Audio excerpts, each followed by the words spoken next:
the Kerry Barrett Show live. You are seeing another face on your screen, and that's because this is a very special episode. As many of you know who join me for these Thursday morning lives, well, Thursday morning, depending on where you're joining from, I very rarely have a guest on the show. Usually it's a monologue or a soliloquy about something having to do with communications, whether it's public speaking or media training or skills and mindset. But today, because Laban Ditchburn, and that's who you're seeing on the screen right there, his title is the world's best courage coach. And a lot of my clients deal with mindset issues, confidence, and certainly courage. I thought this would be a prime opportunity to introduce my audience to you. So Laban, it's great to have you with us. How are you? Kerry, as they say here in Medellin, Colombia, muy bendecido, which for those who don't speak Spanish means I'm very blessed. So it's wonderful to be here with you today. Oh my gosh. And I don't speak Spanish. So thank you. I took 8 years of French in high school and college, and I don't remember anything other than the curse words. Sont les mots qui vont très bien ensemble. Yeah, I only know the curse words. I think you said very good at some point in there, and that's all I know. It's from the Beatles. It's from the Beatles song. It's I'll say the only words I know that you'll understand, which is hilarious. Oh my gosh. Well, not me. Apparently, I don't fall under that umbrella. So I want to ask you a question, and feel free to jump into a little bit of your background here. And but most interestingly, it's how you got this moniker, the world's best courage coach. How did that come about, and what exactly does it mean? So one of my favorite questions to answer, and if you're listening or watching this, you either had probably one or two responses. One was, how dare he be called that? And the second one is like, hey, that's pretty interesting. I want to learn more. So whatever category you fit into, I'll happily share with you how this came about. Because this really was born out of the lockdowns of 2021 when my wife and I were still living in Melbourne, Australia. For those who don't know, Melbourne was one of the most locked down cities in the world. And after a failed attempt at starting my own business in 2019, I used to work in recruitment. We're kind of forced into this period of 2020, and that's when I created the podcast. 2020 is when I wrote my first book. And I had an experience with a coach by the name of Steve Hardison. Now, you probably haven't heard of Steve Hardison, but he's a 65-year-old Mormon guy out of Mesa, Arizona. And he is known as the ultimate coach.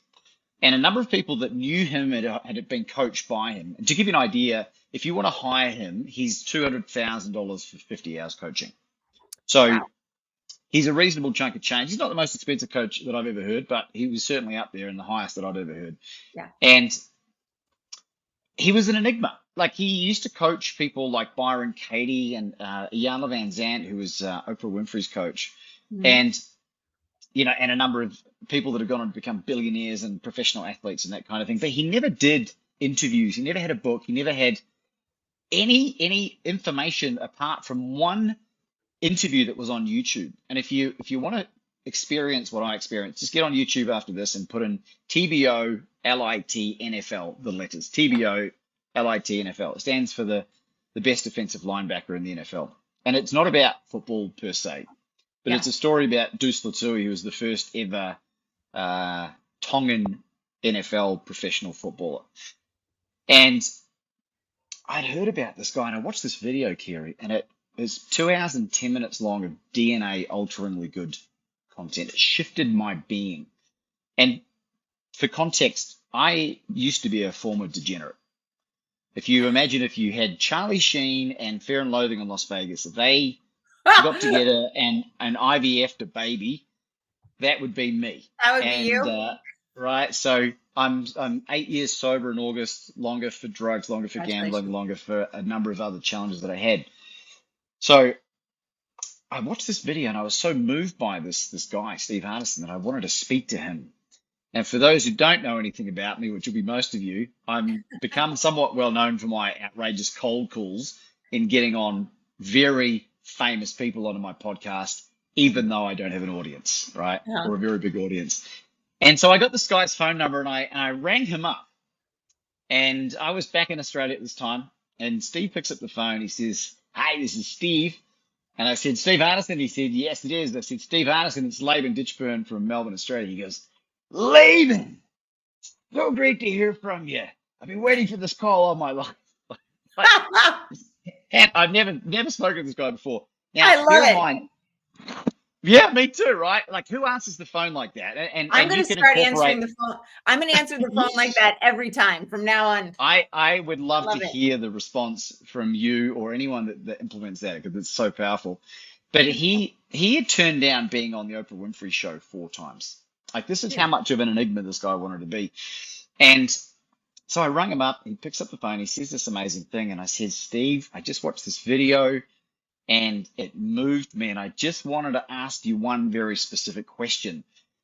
Because my philosophy in life is, what value can I add this person's life? It doesn't matter whether they are well-known, famous, or the cleaner, down the road here in Medellin. It doesn't matter. It's just, it's been a great practice and it served me very well in the last 4 or 5 years.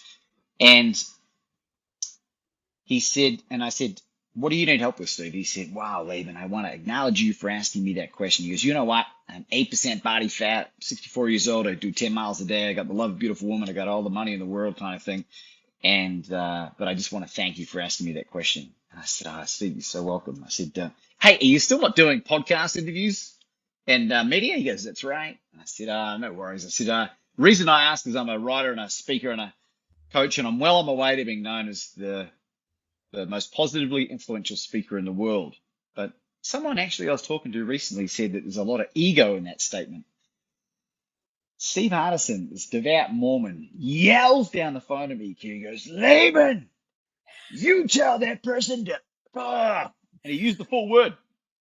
He goes, "Do you know who I am?" And I go, "Who are you, Steve?" All evangelical. He goes, "I'm the best coach in the world." And Kerry, the way he delivered that statement had absolutely zero ego about it. And I Yeah. was like, what is this? And I had a 15-minute phone call with Steve Hardison that absolutely changed my life. I got off that call and I called a guy, Chris Doris, who had been coached by Steve Hardison. Mm-hmm. Chris Doris is a mental toughness coach. Mm-hmm. He used to work with PGA golfers and pro footballers. He does a lot of stuff with Salesforce and these big blue chips now. Yeah. And at the time, my wife had to fly to Russia, which is where she's from, for some urgent family business. And I was left in Australia because we weren't married then. I couldn't go with her. And they had all the mandates and stuff as well. Yeah.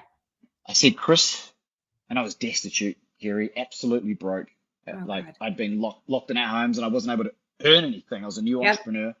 And I said, "Chris, I spoke to Steve Hardison." He goes, "What do you mean?" And I go, "I just had a 15-minute chat with Steve Hardison." He goes, "What are you talking about?" And I go, "I was just talking to Steve Hardison." He goes, "Do you have any idea the gift of courage you had to bring to the world?"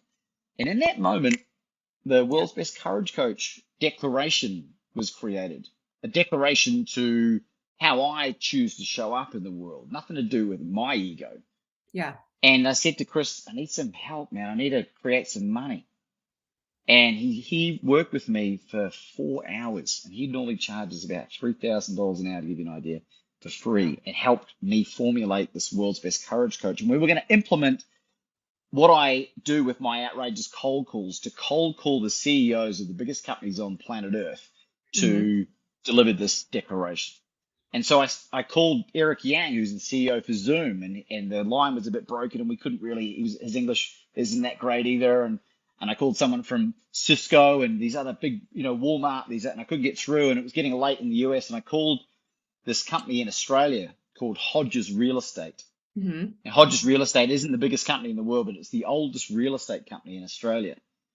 And the CEO is a gentleman by the name of Tony Zaka. Mm-hmm. And I got his cell phone number from some software that I got on LinkedIn, which I can talk about at the end. And he picks up the phone and he says, "Hi, Tony speaking." And I said, "Tony Zaka?" He said, "Yes, it is." I said, "Tony Zaka, it's Laban Ditchburn from Melbourne." He goes, "Oh, hi, Laban. Do we know each other?" I said, "Tony, we've never spoken, but today's your lucky day." He laughed. He laughed. He laughs. He goes, "Why is it my lucky day, Laban?" I said, "Because, Tony, I'm the world's best courage coach, and I teach your people how to take bold, massive, and courageous action so that they can facilitate their own miraculous outcomes." Now, I swear to God this happened, Kerry. 15 minutes with Tony Zaka. He invited me back the following Wednesday for a virtual Zoom call because we're still in lockdown in Melbourne Yeah. at this point. to present for training and coaching for some business. And I had nothing more than this outrageous cold call. And so I jump on this call the following week, and something that Steve Hardison shared stuck with me. He said, the power is in the listener. Mm-hmm. And I was like, I'm just going to shut up. I'm going to ask one open question. I'm just going to shut up and listen. And I asked him what he wanted to do with the business. And he spoke for about 45 minutes. And I just shut up. Mm-hmm. And when he finished, I said, Tony, what about being the best real estate company in the state of Victoria, about 5 million people? He looked up at me and he goes, started sort of nodding subconsciously. And I said, well, what about being the best real estate company in Australia? Now he's really getting into it, right? He's seeing possibility for the first time. He's not playing as small as he was. 30 seconds later, Kerry, I had the CEO of this company that I've just started speaking to the first time, yelling at the top of his lungs, I'm the best real estate CEO in the world. And to Did give you you? some context, Go ahead. No, go ahead. I was $100 an hour Australian as a coach back then, which is about 60 USD. I pitched 250,000 Australian dollars, about 180,000 US for a 3-month coaching program to the CEO based on what they needed help with. It was a lot of work. And he didn't laugh at me. He didn't hang up on me. He didn't dismiss me or anything else. He looked back at me. He said, Laban, he said, I physically do not have the liquid for that right now, but let me see what I can do. And in that moment, Kerry, the glass ceiling of limiting beliefs in my own head about who I am, who I can serve, and how I show up in the world was absolutely obliterated. And it completely shifted my being and has spilled forth into these outrageous scenarios that I've got myself into as a direct result of that one particular call. And I wish that there was a part of the story that was like, yeah, and he signed the check. Like, we never did any work together, but Tony did his bit for me. That experience was far more valuable than if I'd gotten the money, that would have normalized it and I wouldn't have played any bigger. Yeah. So now I get to pitch like multi-million-dollar pieces of work for different companies and all outrageous kind of stuff now. And so anyway, this is the story about how the world's best courage coach came about. I love that. And I want to ask you a question because you bring up an element that I hadn't necessarily planned on asking you about, but I see some of my own struggles and certainly like the small business owners that I work with, some of their struggles in the story that you just related, which is I'm playing small. And whether it's I have trouble asking for my value, or I am afraid for some reason, or I don't fully recognize it.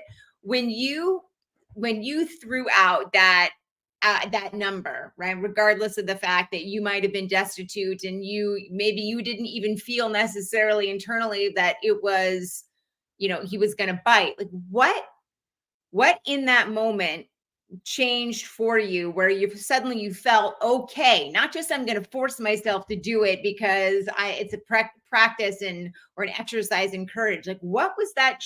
How did that shift happen? Because I undervalue myself all the friggin' time when I pitch myself to clients. And sometimes if they can't afford me, even at that rate, I'll drop my prices further because I have a crappy mindset with money. Two things, Kerry, and I'm really grateful you asked that because you're asking a question that everyone thinks about, myself included. I made a conscious effort after reading a couple of different books, and I'm like you, I've read lots of books in the last 6 years, and I've read 700 something books. But it was a book around negative self-talk, and that's been the theme across a number of books. But I deliberately removed as much negative self-talk, so you'll never hear me speak poorly of myself without context. Okay. Because the power of our language. My wife is a hypnotherapist, and she spends her days undoing the 95% of the subconscious sabotage stuff that goes on in people.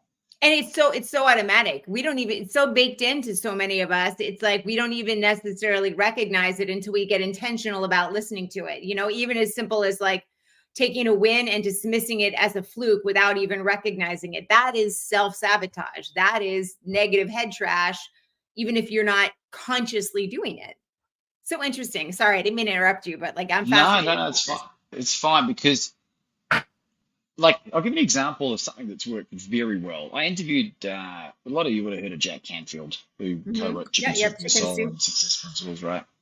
He shared with me on an interview that he had a swear jar at home, and instead of putting money in for profanity, they put money in for negative self-talk. So I implemented that into the mastermind that I run. If anyone uses negative self-talk, it's a $10 fine that goes into a kitty towards a charity. And as a result, even very wealthy people don't want to spend money on negative self-talk. So this is the first thing I would say. The second thing is, no matter how broken, destitute that I was, I still had my boundaries. I knew the amount of work it was going to take to get this company and the people to where he wanted to go was going to take that kind of money. And you might think, oh, Laban, what are you creating numbers? Like I did the calculations in my head with the time and the effort. So the significance around what we charge, and don't get me wrong, folks, I've been guilty of this too, but what we charge is inextricably linked to our levels of self-worth. And as soon as you hear that for the first time, you're like, oh, does that mean I don't think very highly of myself? And that can come from conditioning from when we're kids and all kinds of stuff, but Yeah. you can change it. Clients get better and easier the more we charge, and you can focus more efforts on the outcome faster when you've got less administrative tasks to muck around with. So, once you realize that, at least you can do something about it. I'm not here to judge you. Why would you do that to yourself? Yeah. Energetically, it's so different as well. I mean, I was on, not to belabor the point, but connecting the dots, at least in my own mind, with what you're saying and some recent experiences. I was on one call yesterday where it was not the right, a discovery call that couldn't work with me due to price point. And I considered for a second dropping my program rates. And then I had somebody else who I couldn't even finish the pitch, and she was like, I'm in, do whatever the price is, just tell me what it is and send me the invoice. And that, while not as dramatic as your experience that you relayed, created a similar, I don't know if it's like a feedback loop or whatever, but I recognized, okay, when the right people are there, and that's a big part of it as well, getting yourself in front of the right people, but the change does begin to happen, but it starts internally for so many of us. Aiming into that, Kerry. Go ahead. Well, the only thing I'd add to that as well is that once you receive payment for an invoice, once you increase your prices significantly, for me at least, I level up in terms of how I am going to create an outcome for this person. And I've become, so it improves me, and then the people at the top. And when I say the top, I'm talking about high integrity people. So I have a list of musts for clients, and it's about 10 bullet points. And if they don't fall within that parameter, I can walk away. So that frees up a lot of time as well. So if I send them the list and say, what do you think of this? They're like, oh my God, this is me. Or they're like, oh yeah, I'm 7 out of 10 things. It's always a no. Yeah. So, and it helps qualify them in or out. And people at the top, again, a lot of people have all the financial resources but need your skills. How many people are teaching what you teach, Kerry, that have an Emmy? Like 10? Yeah. 5? I don't know. Like probably you. I don't know. Like, and it's not that you're putting all the gravitas on that, but that's indicative of the kind of person, the discipline that you've had in your life. And I've really enjoyed learning your story and researching for this, because even though I'm a guest, I want to know about you, and I understand you've overcome major personal challenges and all this incredible stuff. That is valuable to people that need to pay, otherwise they will not pay the attention. Yeah. And even when you charge 10 grand for something, there's a certain level of people, because of their net worth, won't pay the amount of attention that they need to if they're going to pay $100,000. Yeah. And with all the financial resources coming in, then you can free up your time to give more pro bono stuff to the people that don't have the resources. They can read our books. They can jump on and listen to our podcast. They can, whatever else it is for free. That's Content, what I had to do. Do you know what I mean? So it's not like, because I bet you're like me in many ways, a massive empath and feel for people. And that's why you want to become a vet, partially, because you've got a soft touch. You know what I mean? So just my 2 cents, but You did do your research. Well, and it's interesting too. And I'm going to bring this up because you and I talked a little bit about it before the show went live, and you read some of my story about experiencing multiple miscarriages when I was, specifically, we were trying for our second and our third. And you and your wife also experienced far more than I did, but we talked about how those, while we might not recognize courage in the business sense and in the personal sense as having being very intimately connected, they are. And you describe your wife as one of the most courageous people that you know as well. Like, if you're comfortable, I'd love to dive into that a little bit more. Oh, I love sharing this because, behind every great man's an even greater woman in many cases. And Not mine. he's an Air Force, isn't he a jet fighter? That's some of my favorite. Um, so for context, my wife and I have just experienced our 20th consecutive miscarriage, right? Sorry. And Yeah. and no, please, it's fine. Like we talk about this stuff publicly a lot because we've seen the power of sharing this. So my wife is from Russia originally, and I'm going to share something pretty heavy. So if you got kids in the room, maybe just block their ears for a second. But she grew up in a place called Sakhalin Island, which is just north of Japan, and she's quarter Japanese and three-quarter Russian. She's stunning, stunningly beautiful. I've seen your And Instagram. She is. right. And unfortunately, she, from the age of 15 till she was 21, experienced systemic childhood sexual abuse from a stepfather. And there was 2 pregnancies from the abuse and 2 illegal abortions with no aftercare, one of which damaged her uterine wall. And we understand that the cause of all the miscarriages and the ectopic pregnancies has been the result of the damage to that. So she told me this a year into our relationship, and her and I had been together 6 years in September, to give you an idea, right? We've been married for about 2 years. And that was off the back of me at the very beginning of our relationship, because of my hedonistic past. I said, Anna, I've lived a life, and I want you to feel comfortable asking anything you want about my history, as long as you're happy to hear the answer. And boy, howdy, Kerry, did she take advantage of that opportunity. And I was forced to reveal some parts of me that I thought were going to be kept prisoner for the rest of my life. Yeah. Thankfully, and I was able to share them, and there was no judgment, and she accepted me for who I was and the foibles that I had. And a year later, she opened up and told me about this. So she started a healing journey at that point. I said, darling, you got to heal from this. And she tried everything, and this is where hypnotherapy came into it. But as a result, that trip back to Russia that Anna had, that I mentioned earlier, was to go and testify against this guy when she told her mum about it. So she went through polygraph examinations, physical, gynecological examinations, and they ended up dismissing the case. But because there wasn't enough evidence. It was such a long time ago, because she's 36 now, right? But what she did do, she used the power of the media, and she approached 3 different major newspapers there, and one of them took her story. And in Russia, they don't really publish stuff like this, and there's not much support for this kind of thing for women, where she is, more so in Moscow and the other side of the country. Sure.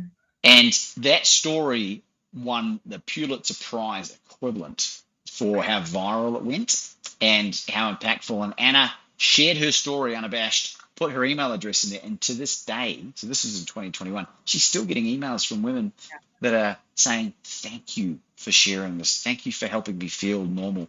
And she's forgiven her stepfather. She's forgiven her mother, who didn't know but wasn't there to protect. She forgave her biological father for not protecting her.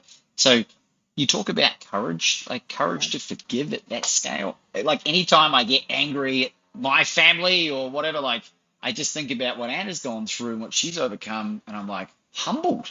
She is the most courageous person I've ever met. So that's the context, and she's given me her permission to share this story publicly. So please don't think I'm airing dirty laundry. No, and in fact, it gave me chills, because the forgiveness element is really sort of the final bow on that story, because that is an incredibly vulnerable place to be in. Like, if you don't harbor that anger, if you don't hold on to it, you can feel like you've opened yourself up to being mistreated or abused again in some way, your guard's down because you've forgiven. Like that in and of itself is a huge testament to courage and power and extraordinary living and being present. I mean, all of it. It's just I didn't know that element of her story, and I appreciate you sharing it with us because that is powerful stuff.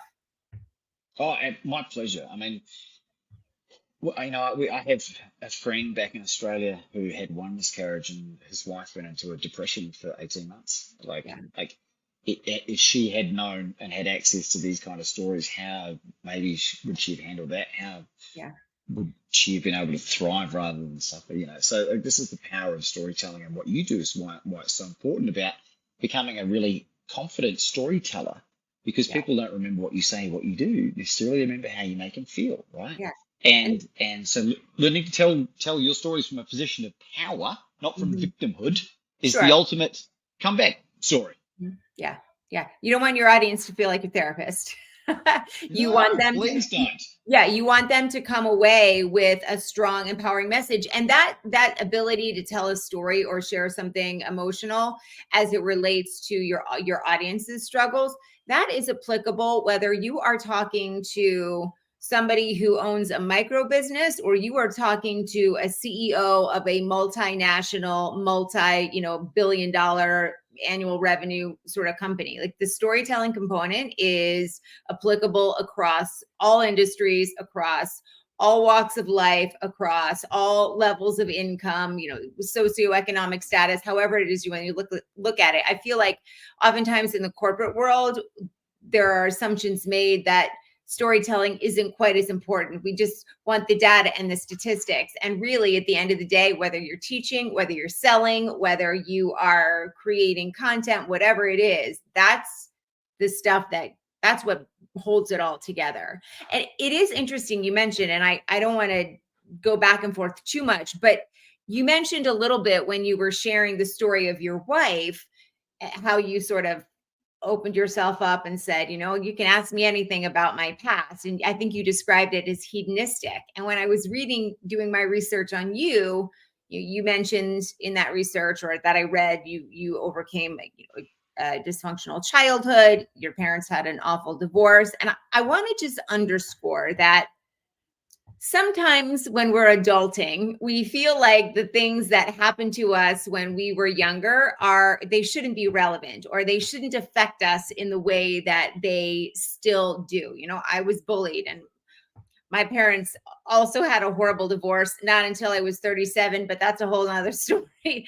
But my point is, it still affects me. And while I used to sort of shirk from that and not and think it was a weakness, and sometimes, to be honest with you, when I'm in a bad place, I still do consider it that way. But I have recognized that from me to, the person you mentioned, like the guys picking up the garbage on the street, to a CEO of a multinational organization. We all are influenced or informed, whether we're conscious of it or not, by that sort of stuff. And it directly plays into the way that we either manufacture courage or are able to develop it authentically as we grow. Do you know what, Kerry? I received a compliment the other day from he's still a pilot actually, gentleman by the name of Captain Charlie Plum. And I just share this because it's relevant, because I know your husband was a pilot as well in the Air Force. He was a guest on my podcast about 3 years ago, and Captain Charlie Plum was shot down over Hanoi on his last mission in the Vietnam War.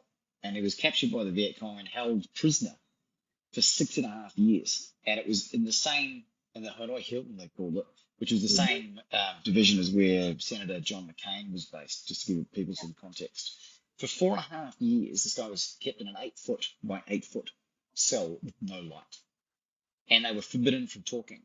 And if you want to learn more about his story, just get on YouTube and watch an interview with him. Incredible. And he's a professional speaker, goes around the world. He's 82 now. And he was asking me, how are things going and how's that? And I shared, what I shared with you guys about these miscarriages, because it's been a big part of our life. We've been on the road for 2.5 years, and been going through these experiences in foreign countries where we don't speak the language, ending up in emergency rooms and that kind of thing. And, we take full responsibility for that. But he said, Laban, you are one of the most courageous people I've ever met and resilient people I've ever met. And I was like, this guy is a prisoner of war. Like, Yeah. either being a POW is not as tough as I think it is, or like maybe there's something in this. And I'm not sharing this to stroke my ego. Like, what I want people to understand is that, like, whatever you've gone through, whatever your major trauma, whatever adversity, like, find a way to overcome it and then use it as your new fuel source and your superpower, because it makes us so relatable. If I get on here and superficial, and I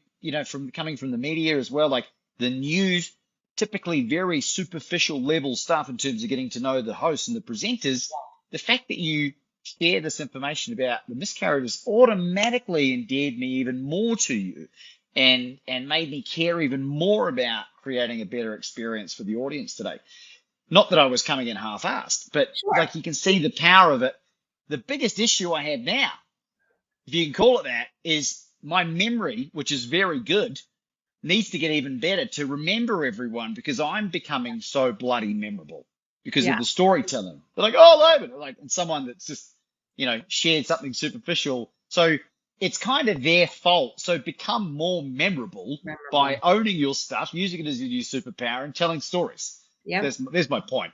There you go. I love it. And you're 100% right. And I want to ask, sort of switch gears here now, because unfortunately we're coming up on time, although we've gone a little bit over, because your stories are very good. You mentioned when we first started this conversation that your cold call to Steve, and I'm guessing that the skill that it took to, first of all, you should write a book on how you do that. That's my first suggestion. I just bought a book, actually, that dives into exactly how to create memorable cold calls that people will pick up, and how to get into the ear of CEOs at big organizations. So I would read your book, number one. That's a great idea. That's a great idea, by the way. Number two, and that book is a bestseller, and it's been around a while. So we're due for some new information as far as like getting into the ears of big names. The second thing is, you have a program. Again, I'm guessing that the skills probably align and you draw from one to create the other. Your Podcast Heroes program, which is how you help. It's one of the ways you help clients to create a podcast where you have these A-lister guests that they may have, no experience with getting in front of, or may not even have a large audience, but you understand how to bring them in and then use that interview to create a memorable experience for the audience. And a lot of my clients and people that I speak with, who maybe aren't clients but are interested in creating visibility or sales opportunities or lead gen, or even just having a platform where they can invite somebody to share their own story as a way for visibility and growth. They're curious about how they do this as well. And I would love to know a little bit about what Podcast Heroes is, and if there are any sort of takeaways that people can begin to at least sort of rattle around as they ponder putting a podcast in place for themselves, and how to bring in great guests and create memorable experiences for their own audiences. Well, I'm into that, Kerry. And the reason I created this, I got some great advice from people who are very, very successful in the marketing space. And they're like, Laban, like, we have never met anyone better than you at reaching out and connecting with these A-list guests. And it's A-list in whatever niche you're in, by the way. It's not, they don't have to be famous. For me, the podcast is called Become Your Own Superhero. So I want to interview brilliant speakers that have a story that will inspire and motivate and empower people to take action for themselves. Mm-hmm. And like 8 episodes on, I got Les Brown, the motivational speaker. Yeah, I know that name. Yeah. Right. He ended up giving me the blueprint for my book, Bet on You, and then wrote the foreword for it for free. And I didn't ask him. And like, there's 220 episodes I've done over the last 4 years, and I've generated, and I worked this out when I created the course, over 1 million. It's 1.1 million now in free stuff from podcast guests and the introductions that they've made to other people. Mm-hmm. Stuff, and a lot of it's priceless as well. Introductions, like endorsements from just the most incredible people. And I'm not a famous person. yet. I'm not a super well-known person. I've experienced a lot of censorship on my YouTube channel because of the people I've interviewed. And so I teach anyone that has a platform, whether it be a podcast or a YouTube or a Rumble, whatever it is, that wants to use the power of borrowed ethos by reaching out and connecting with the people that they want in their ether, to not only create a wonderful experience for the guest and make it memorable, but also to naturally develop know, like, and trust with these people. And as a result, they will invite you into their circle. And when you combine it with what value can I add this person's life and some basic fundamental skill shifts, the magic happens. And so, like, I can share some more stuff, but like for the interest of time, I created a little 5-video training. It's at podcastingheroes.com, and you can go there and you can do it in your own leisure, but it'll give you an insight into how to start exactly what I'm talking about. And it's especially targeted at people if you don't have a big audience. And it's only things that I've done. I don't teach anything that I haven't done. So I have to lead by example, and I have to operate in integrity. And you don't have to, I've never paid a guest to come on. I've never paid to be a guest, and I've been invited on some big shows, you know. This one included, Kerry. So, you know, like, it's been a life-changing, and it afforded me the ability to fund the 2.5-year travel that we've had around the world, and Mexico and India and the United States and now Colombia, when I never came from an entrepreneurial background prior to that. So it's just been ridiculous. I love that. And I will put, for those of you who are listening to this podcast, the link to Podcasting Heroes will be in the show notes. And if you're watching this live, I'll put that up in the comments as well. I would definitely check it out.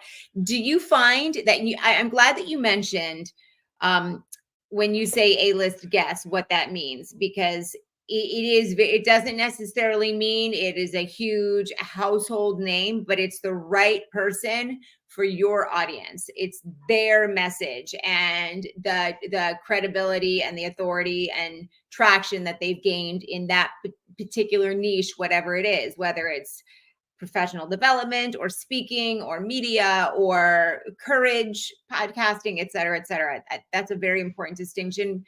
I do think sometimes when people are thinking about putting together content or a podcast, that's one of the biggest challenges. How will I make it interesting? And it often gets sidelined for just almost a rat-a-tat-tat of data and statistics and that sort of stuff, which, if you're listening and you don't have a podcast, podcasting, when it's done well, is conversational, and it's story building, and it's most of all creating a memory or an experience for your audience. Would you agree? Yeah. It is by far and away the most powerful modality to get to where you want to go I've ever heard of. And you can do it basically for free, give or take. And one other example that I just thought of as well. Yeah.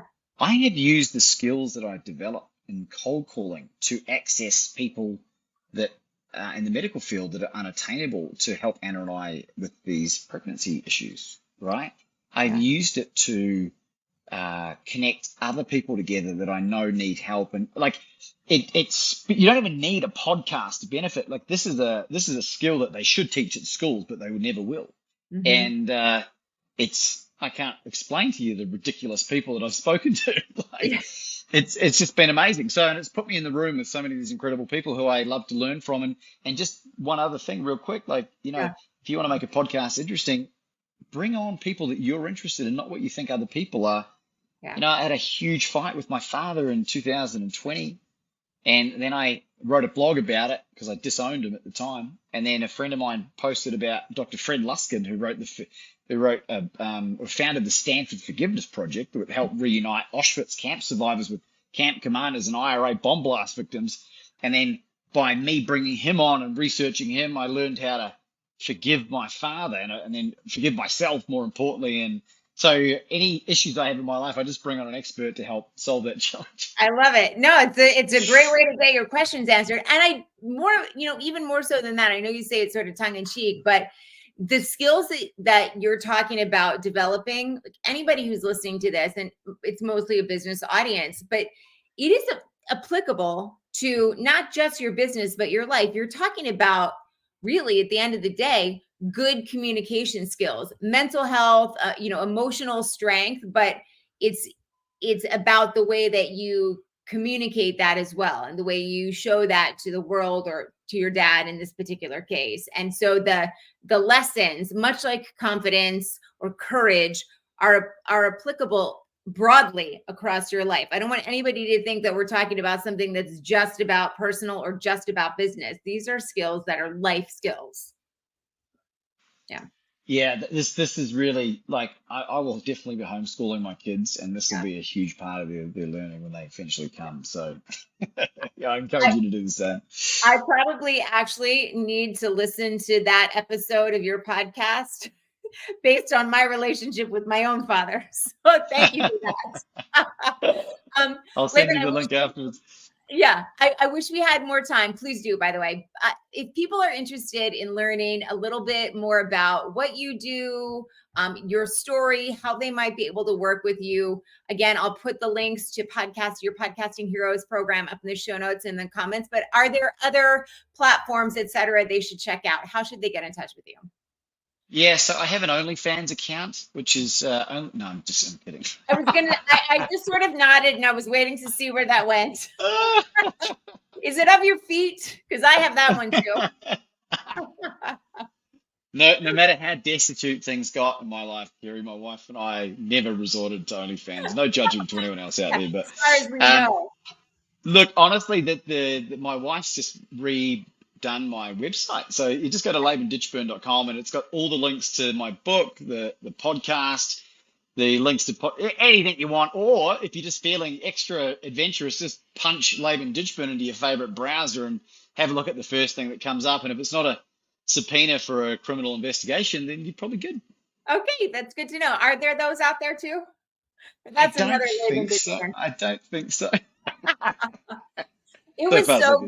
It was so great to chat with you. I really appreciate you guesting on this program. As I mentioned at the outset, I very rarely have guests. And when I learned about who you were and what you do and the things you talk about, it was a no-brainer. And this show has solidified my decision. Like, I really appreciate you being here. Thank you so much. Well, my absolute pleasure. I want to say something real quick to the audience, whoever's watching or listening, if that's okay. So first thing, shout out to Matt Drinkan for the introduction to Kerry. Oh, yep. You're a superstar. However, if this is the first episode that you've listened to, or the 41st, I don't know how many episodes you've done, Kerry, and you haven't, and you're benefiting from this in some way, shape, or form, whatever platform you're on, I want you to go there straight away and leave a review, and then share an episode or two with someone you really care about that they may benefit from, because with Kerry, the work that Kerry is doing is world class, and it's very, very hard work. The amount of work involved is just mind-blowing rather.